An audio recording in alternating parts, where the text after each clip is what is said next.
Jurnalis The Race, Simon Patterson, dalam ulasannya menyebut ada dilema besar yang sedang dihadapi si Quartararo.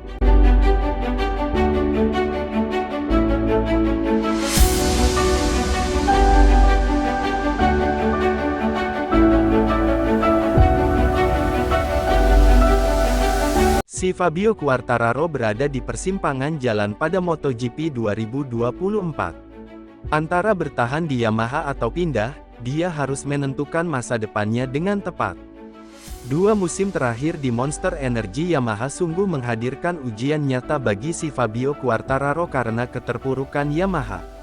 Dari semula juara dunia pada 2021 dan rutin menang hingga pertengahan musim 2022, El Diablo kini kesulitan untuk sekadar menembus barisan depan.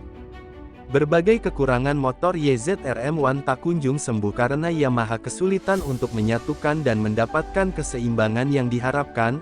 Jiwa kompetitif si Quartararo jelas tidak rela jika terus-terusan menjadi penghangat kejuaraan.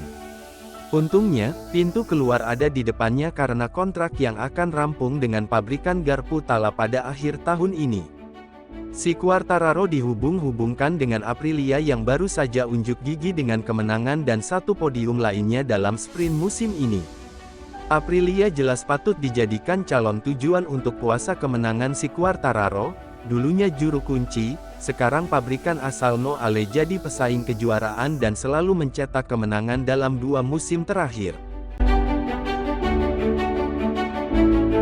Saat ditanya masa depannya dan potensi bergabung dengan Aprilia pun si Quartararo pun mengaku tidak akan memerlukan waktu lama untuk membuat keputusan. Saya tidak tahu tetapi saya tidak akan menghabiskan waktu berbulan-bulan untuk membuat keputusan, ucapnya si Quartararo.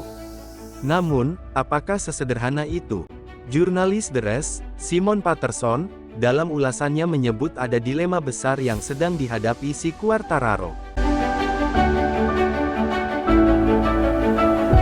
Walau Aprilia Race GP menjadi salah satu motor tercepat, bergabung dengan Aprilia tak memberi 100% jaminan sukses bagi si Quartararo.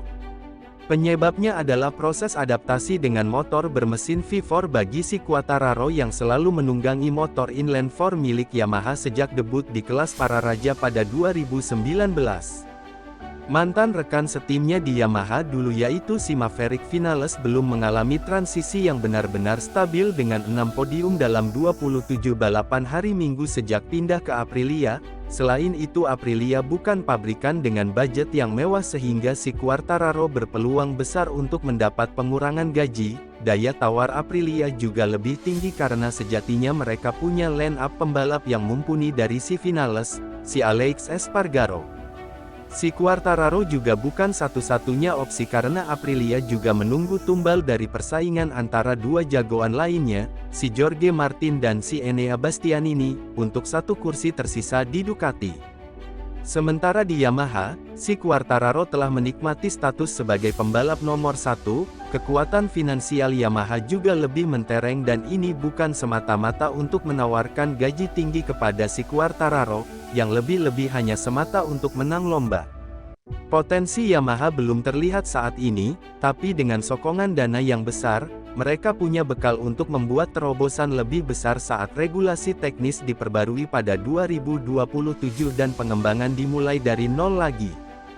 Fondasi sudah dibangun Yamaha dengan membentuk divisi pengembangan bermindset pabrikan Eropa dan memadukannya dengan pengetahuan panjang yang mereka punya di Jepang.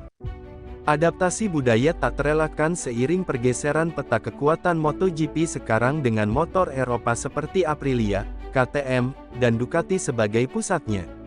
Masih menurut The Race, Quartararo memegang kunci bursa pembalap MotoGP saat ini. Sampai dia memutuskan, sulit untuk melihat pergerakan lainnya. Bagi Yamaha, masa menunggu ini memberi mereka waktu untuk menyempurnakan motor baru M1 yang masih lemah dalam grip belakang serta kecepatan satu lap. Adapun bagi Aprilia, mereka punya waktu lebih banyak untuk menggodok nama-nama yang akan mengisi tim pabrikan musim depan.